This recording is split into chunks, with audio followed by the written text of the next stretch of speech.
અધિક માસમાં શ્રી હરિવિષ્ણુને આ ઉપાયોથી પ્રસન્ન કરો। જય શ્રી કૃષ્ણ મિત્રો, તમારું સ્વાગત છે પ્રાર્થના ચેનલમાં। આજે આપણે વાત કરવા જઈ રહ્યા છીએ અધિક માસ એટલે કે પુરુષોત્તમ માસ વિશે।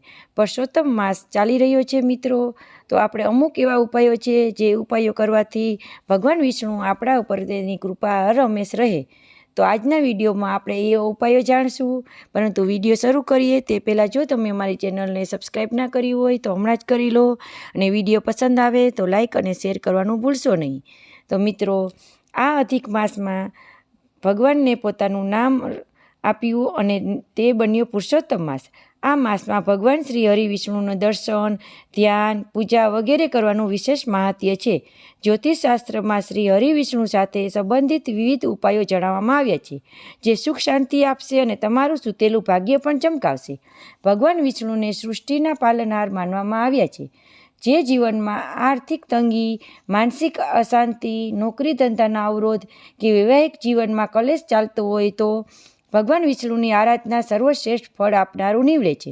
જ્યોતિષશાસ્ત્ર, લાલ કિતાબ અને વાસ્તુશાસ્ત્રમાં એવા અનેક સરળ તથા પ્રભાવશાળી ઉપાયો દર્શાવવામાં આવ્યા છે, જેને અપનાવીને વ્યક્તિ પોતાના જીવનના તમામ કષ્ટોમાંથી મુક્તિ મેળવી શકે છે અને સુખ સમૃદ્ધિનો માર્ગ મોકળો કરી શકે છે।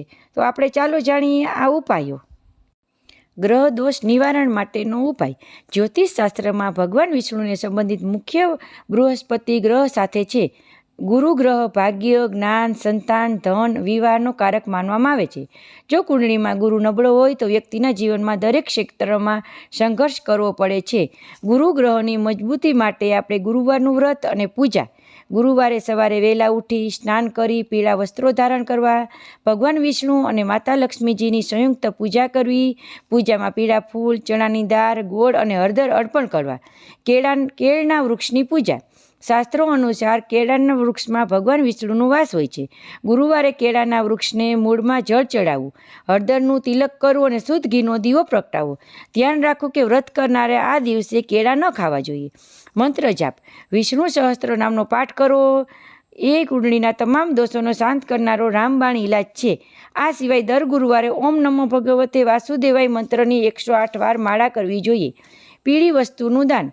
આ દિવસે ગરીબોને અથવા કર્મકાંડી બ્રાહ્મણોને પીળા વસ્ત્રો, ચણાની દાળ, કેળા, હળદર અથવા સોનાનું દાન આપણી શક્તિ પ્રમાણે કરવું જોઈએ।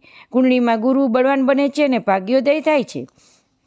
લાલ કિતાબ મુજબ અચૂક સરળ નુસ્ખા। ભગવાન વિષ્ણુને પ્રસન્ન કરવા, નકારાત્મક ઉર્જા દૂર કરવા માટે લાલ કિતાબમાં અદ્ભુત ઉપાયો દર્શાવ્યા છે। કેસર અથવા હળદરનું તિલક। લાલ કિતાબ અનુસાર દરરોજ સવારે સ્નાન કર્યા પછી પોતાના કપાળ, નાભી, હૃદય કેસર અથવા ભીની હળદરનું તિલક કરવું જોઈએ। આ ઉપાય વ્યક્તિનું આત્મસન્માન વધે છે અને નકારાત્મક શક્તિઓ દૂર થાય છે। પીળા રેશમી દોરાનો ઉપાય।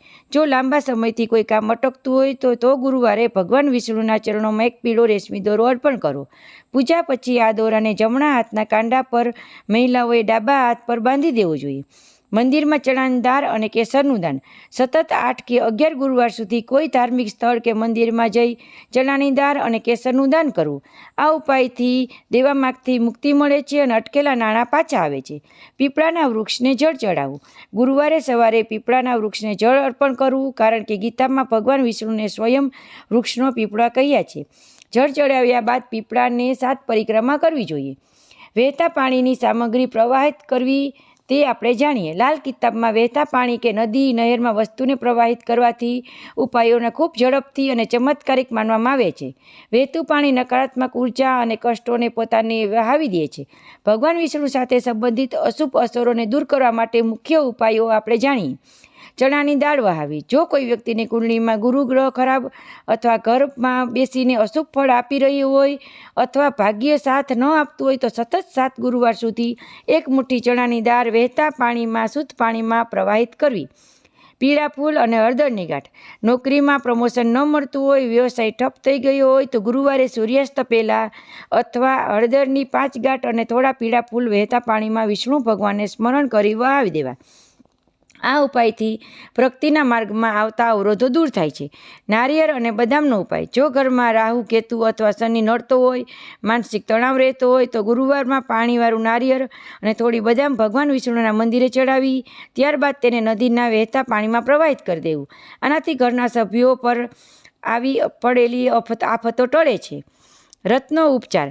ભાગ્યોદય અને ગુરુ બળ માટે જ્યોતિષશાસ્ત્રમાં ગ્રહોને નકારાત્મક અસરો દૂર કરવા માટે તેમના શુભ ફળ મેળવવા માટે રત્ન ધારણ કરવાની સલાહ આપવામાં આવે છે. શ્રી વિષ્ણુની કૃપા. ગુરુ ગ્રહ મજબૂતી માટે રત્ન ઉપચાર ખૂબ પ્રભાવી છે. પોખરાજ. ગુરુ ગ્રહને મુખ્ય રત્ન પોખરાજ છે. તે જાતકોને લગ્ન થવામાં અવરોધો આવતા હોય, સંતાન સુખ ન મળતું હોય કે બિઝનેસમાં સતત નુકસાન થતું હોય તો તેમને કોઈ યોગ્ય જ્યોતિષની સલાહ લઈ ગુરુવારે સોનાની વીંટીમાં પોખરાજ જમણા હાથની તર્જની એટલે કે પહેલી આંગળીમાં ધારણ કરવો જોઈએ. ધારણ કરતાં પહેલાં તેને ભગવાન વિષ્ણુનું નામ ચરણોમાં સ્પર્શ કરાવી દૂધ અને ગંગાજળથી પવિત્ર કરવું જોઈએ. જો મોંઘો પોખરાજ ખરીદવો શક્ય ન હોય તો તેના ઉપરત્ન તરીકે સુનહલા અથવા ટોપાજ ધારણ કરી શકાય. આ રત્ન આર્થિક સ્થિતિ સુધારવામાં અને નિર્ણય શક્તિ વધારવામાં ખૂબ જ મદદરૂપ થાય છે. દાનનું મહત્ત્વ. શાસ્ત્રોને દાનને સર્વશ્રેષ્ઠ પુણ્ય કર્મ માનવામાં આવ્યું છે. ભગવાન વિષ્ણુને પ્રસન્ન કરવા માટે ચોક્કસ વસ્તુઓનું દાન કરવાથી કુંડળીમાં અને ગંભીર દોષો શાંત થાય છે. પિત્તળનું વાસણ અથવા અનાજનું દાન. ગુરુવારે કોઈ પણ ગરીબ બ્રાહ્મણને જરૂરિયાતમંદને પિત્તળનું વાસણ, ચણાનું દાળ અથવા પીળા રંગનું અન્ન જેમ કે બુંદીના લાડુ દાન કરવાથી ઘરમાં ક્યારેય અન્ન ધનની કમી રહેતી નથી. વસ્ત્રદાન. સાધુ સંતો અથવા વૃદ્ધોને પીળા વસ્ત્રો, ધોતી, શાલ વગેરેનું દાન કરવાથી ગુરુદોષ શાંત થાય છે અને સમાજમાં માન સન્માન વધે છે. ધાર્મિક પુસ્તકોનું દાન. વિષ્ણુ સહસ્ત્રનામ, શ્રીમદ ભગવદ્ ગીતા કે રામાયણ જેવા ધાર્મિક પુસ્તકોને મંદિરમાં કે જિજ્ઞાસુ વ્યક્તિને દાન કરવાથી અક્ષય પુણ્ય પ્રાપ્ત થાય છે અને બુદ્ધિમાં વિકાસ થાય છે. ભગવાન વિષ્ણુની ઉપાસના એ માત્ર ભક્તિ નથી પરંતુ જીવન જીવવાની સંતુષ્ટ કળા છે. જ્યોતિષ, લાલ કિતાબ, વાસ્તુશાસ્ત્રના આ ઉપાયો આપણને પ્રકૃતિ અને ઈશ્વર સાથે જોડે છે. કોઈ પણ વ્યક્તિ પૂર્ણ શ્રદ્ધા, શુદ્ધ મન અને નિયમિતતા સાથે ઉપાયો કરશે તો તેના જીવનમાંથી નકારાત્મક દરિદ્રતા, રોગચાળો હંમેશને માટે ગાયબ થઈ જશે. પાલનહાર વિષ્ણુ ભગવાનની કૃપા તેમના પર અન્ન અને ધનથી છલકાઈ જાય છે અને મોક્ષની પ્રાપ્તિ થાય છે. હવે વાસ્તુશાસ્ત્ર અને વિષ્ણુ કૃપાથી ઘરમાં સુખ સમૃદ્ધિ લાવવાના આપણે ઉપાયો જાણીએ. વાસ્તુશાસ્ત્ર અનુસાર ઘરની દિશાઓ અને ત્યાં રાખેલી વસ્તુઓ આપણા જીવનને ઊંડી અસર કરે છે. ભગવાન વિષ્ણુના આશીર્વાદ મેળવવા અને ઘરમાં સકારાત્મક ઉર્જાનો પ્રવાહ જાળવી રાખવા માટે આ ઉપાયો કરવા જોઈએ. ઈશાન ખૂણો. આ દિશાને દેવતાઓની દિશા માનવામાં આવે છે. ઘરમાં ભગવાન વિષ્ણુ અને માતા લક્ષ્મીનું મંદિર હંમેશા ઈશાન ખૂણામાં જ હોવું જોઈએ. આ જગ્યાએ હંમેશા સ્વચ્છ અને પવિત્ર રાખવી. અહીં ક્યારેય કચરો કે ભારે સામાન ના રાખવા. તુલસીનો છોડ. તુલસીજી ભગવાન વિષ્ણુનો અત્યંત પ્રિય છે. તેમને હરિપ્રિયા પણ કહેવાય છે. વાસ્તુ અનુસાર ઘરના આંગણામાં કે પૂર્વ ઉત્તર દિશામાં તુલસીનો છોડ હોવો અનિવાર્ય છે. દરરોજ સાંજે તુલસીનો ક્યારો ઘીનો દીવો પ્રગટાવવાથી ઘરમાં ક્યારેય ધનની અછત થતી નથી. યાદ રાખવું કે રવિવારે અને એકાદશીના દિવસે તુલસીના પાન તોડવા જોઈએ નહીં અને જળ ચડાવવું જોઈએ નહીં. દક્ષિણાવર્તી શંખ. ભગવાન વિષ્ણુના હાથમાં શંખ શોભે છે. ઘરના પૂજા ઘરમાં દક્ષિણાવર્તી શંખ રાખવો વાસ્તુશાસ્ત્રમાં ખૂબ જ શુભ માનવામાં આવે છે. આ શંખમાં જળ ભરીને આખા ઘરમાં છાંટવાથી વાસ્તુદોષ દૂર થાય છે અને નકારાત્મકતા નષ્ટ પામે છે. શ્રી વિષ્ણુ અને લક્ષ્મીજીની તસવીર. ઘરમાં સુખ શાંતિ અને ભગવાન વિષ્ણુને ગરુડ પર સવાર હોય અથવા ક્ષીરસાગરમાં શેષનાગ પર બિરાજમાન હોય અને માતા લક્ષ્મી તેમના ચરણ દબાવતા હોય તેવી તસવીર લગાવવી જોઈએ. આ તસવીર ઘરમાં લિવિંગ રૂમમાં ઉત્તર દિશા તરફ દિવાલ પર લગાવવાથી સર્વશ્રેષ્ઠ છે. મિત્રો, તો તમને આજની આ માહિતી અને આ ભગવાન વિષ્ણુને પ્રસન્ન કરવાના આ ઉપાયો તમને કેવા લાગ્યા તે કમેન્ટ કરીને જરૂર જણાવજો.